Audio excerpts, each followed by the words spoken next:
Welcome to Comic Books and Dinosaurs Part 3. Now, in Part 1, we visited with a pair of pre-Columbian Indians who were trying to find their way out of a valley filled with dinosaurs. In Part 2, we jumped forward in time to the Second World War, where we fought alongside some soldiers who were battling dinosaurs in the South Pacific. In Part 3, we're going to jump back in time a little again. We're going to go back to the Revolutionary War, where we're going to discover that despite what historians have always told us, cavemen and pterodactyls played an important role in the outcome of the American Revolution.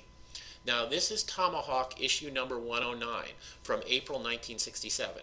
And Tomahawk is a character who was actually around during the Silver Age for quite a while. He first appeared in 1947. He had his own book by 1950. He'd been appearing in other books as a backup feature before then. And his own book ran right to the end of the Silver Age in 1972. He was a fairly popular character, enough to keep him around for a quarter of a century. And Tomahawk was a soldier during the American Revolution, fighting for the rebels, fighting for the Americans, and he led a band of irregular troops called the Tomahawk's Rangers. Sometimes they were called Tomahawk's Rip-Roarin' Rangers, and they did rip and roar quite a bit. And there was a time period during Tomahawk's run that the book took on science fiction overtones quite often. And obviously, this book is a part of that run. It was written by Bill Finger, one of the co-creators of Batman back in 1939.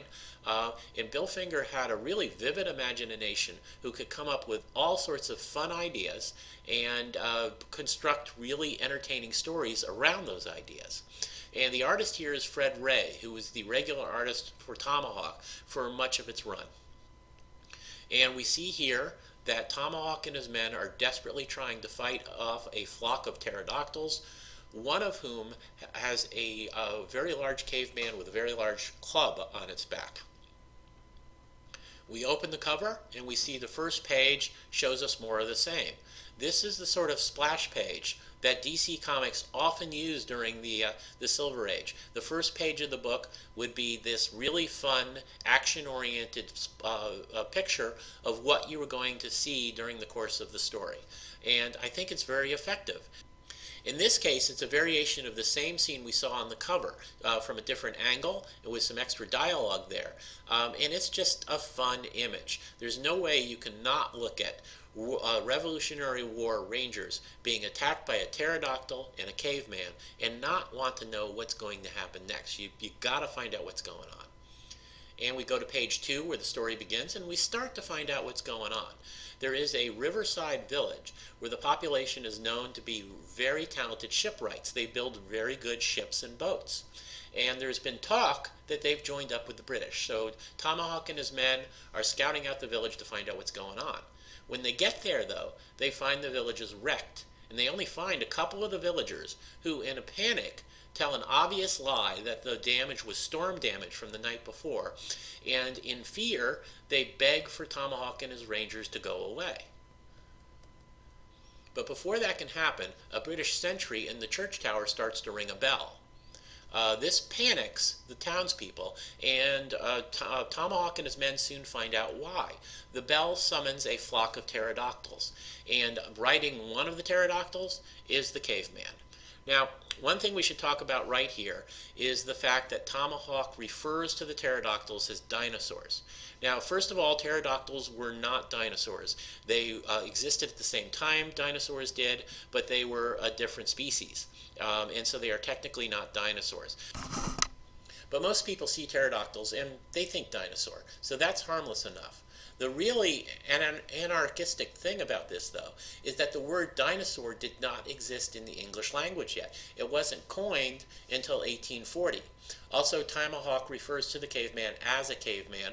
Probably, I'm not sure of this, but it's probably not a term that existed in the English language at that time yet either. But I'm okay with this. It's just a shorthand way of letting the audience know what's going on without having to worry about the dialogue. You can just let the dialogue flow along quickly with the characters using terms that the readers would understand. And you don't have to worry about exact historical or scientific accuracy in this case because you don't want that issue to bog the story down. So yes, it is an anachronism, but it's an understandable one because it's simply not an issue in a fast-moving adventure story that you want to have to stop to deal with. You don't want Tomahawk to be yelling out those flying monsters or something like that. You just want to move the story along as quickly as possible. So you allow the anachronism in this case without worrying about it. Now, of course, it's possible that when Bill Finger wrote this, he simply used dinosaurs without stopping to look it up to make sure that the word existed at the time the story is set. But whether he did it on purpose or by accident, it's an understandable thing. The next page, the Rip-Roaring Rangers try to fight it out with the pterodactyls, and they're not doing too well. Their musket shots just bounce off the monsters, and in the last panel there, we see Brass Buttons, the youngest member of the Rangers, about to get chomped down by a pterodactyl. The big guy in green going after him is Big Anvil. He's the biggest, strongest member of the Rangers, a blacksmith before the war.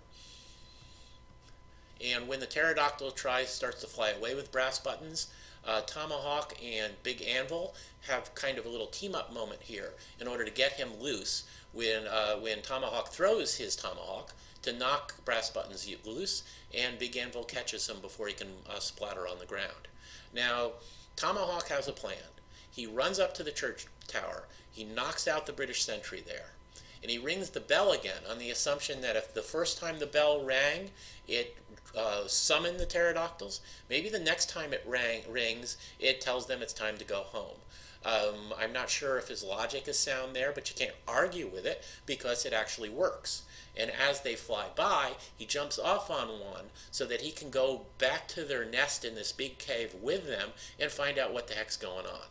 And this plan works. He's now in the cave with the caveman. He tries to be sneaky, but he steps on an old bone, which makes a sound, and so he's caught. And I love this page here. Tomahawk makes a valiant effort to fight the caveman, but he has absolutely no effect at all when he punches and kicks the guy, and then he's downed with one punch. He just gets curb stomped by this Neanderthal. When he wakes up a few minutes later, he finds out the caveman's name is Gog, who speaks English, and we get the background of what's going on. Gog and his people lived in a remote valley, so it's another Lost Valley situation. Because of the time period this story is set in, that's a believable thing for it to be. At this time, the American frontier didn't even get as far as Ohio. We were settled along the East Coast, and we didn't go very far west at this time. So there's a lot of unexplored land out there. So that there could be a lost valley where cavemen and pterodactyls live is perfectly acceptable, and it makes this story work just fine. Now what happened is that all the other cavemen had died out. Gog was feeling a little lonely, so he left the valley. He and his pterodactyls settled in this cave. He hung out secretly near the village. He was able to learn the language. Kind of implies he's a really smart caveman if he can learn the language just by listening in. And this was his new home until one day he was caught and captured by some British soldiers. What the soldiers did was take some pterodactyl eggs and hold them hostage. As long as Gog did what the British told him to, the eggs would be safe. So Gog had been using his pterodactyls to terrorize the villagers and scare them into working for the British to build a ship for them. Now, while Gog is telling this story, Tomahawk manages to send out a smoke signal. He's telling Gog that he's just helping with a more effective way of cooking the meat, but he's actually sending out a smoke signal. His men see this signal, and they come a-running. They scale the cliff pretty quickly, actually, and they come there, and they're ready to jump in and fight Gog, but Tomahawk tells him not to. He wants to earn Gog's respect. He wants Gog and his pterodactyls on their side. Now, the way to do this is for somebody to beat Gog in a fight. And we saw from the way that Tomahawk got curb stomped earlier that this isn't going to be an easy thing to do. But if anybody can do it, it's their blacksmith soldier Big Anvil. So in the next fight, the next page, the fight begins. And this is a really cool fight. Fred Ray, the artist, does a really good job of showing that these two are both very powerful men. The punches they throw have real weight to them. And you really feel like these are two guys who are enormously strong, pounding away at each other. And the fight goes on for another page yet. It's very well choreographed. It's just a nice, fun fight. And in the end, Anvil manages to land a double punch on Gog and knock him out. Now, all this does earn Gog's respect. And he's now willing to cooperate with the Rangers. Tomahawk immediately comes up with a plan for them to scale down the cliffs, attack some of the British by surprise, and get the eggs back, so the pterodactyl eggs are no longer in danger. Now they can freely attack the rest of the British. They all mount up on pterodactyls. It's interesting that Tomahawk and his men are instantly able to fly these things. One would assume they've never had experience in flying pterodactyls before. But they're going to attack the ship that the British forced the villagers to build. And here we find out that muzzle-loading cannons are an effective anti-pterodactyl weapon. His men start getting the pterodactyl shot from out under them. It's very careful to show that the cannonballs are often going through the wings of the pterodactyls, and the men are landing safely in the water. So they're not killed, but they are out of the fight. And before long, it's just Tomahawk and Gog left. And then they discover that the ship is actually equipped with wheels. It can sail on land as well as on sea. And Tomahawk pretty much panics at this. It means that they can smash forts all along the river, and then also go inland and destroy inland defenses as well. This is a really dangerous weapon, and they have to get rid of it before the British can use it. But then Tomahawk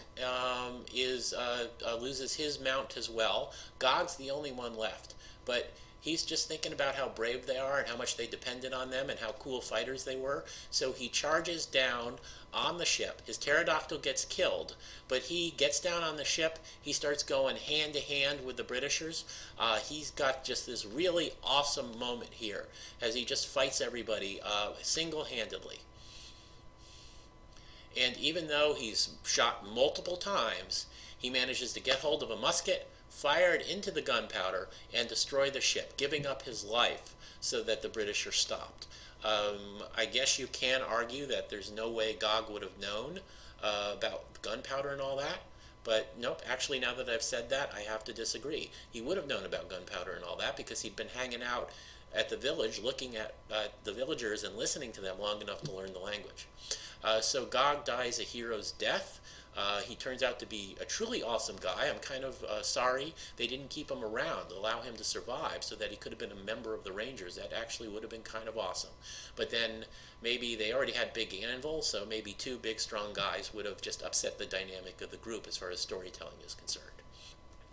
So that is Tomahawk number 109 from 1967. It's another great dinosaur story from the Silver Age of comic books. And that's it for our series. Thank you for watching. If you want, you can visit my blog at Comics, Old Time Radio, and other cool stuff. You can get links to my books for sale at Amazon.com there. And thank you again for watching. I hope you enjoyed it.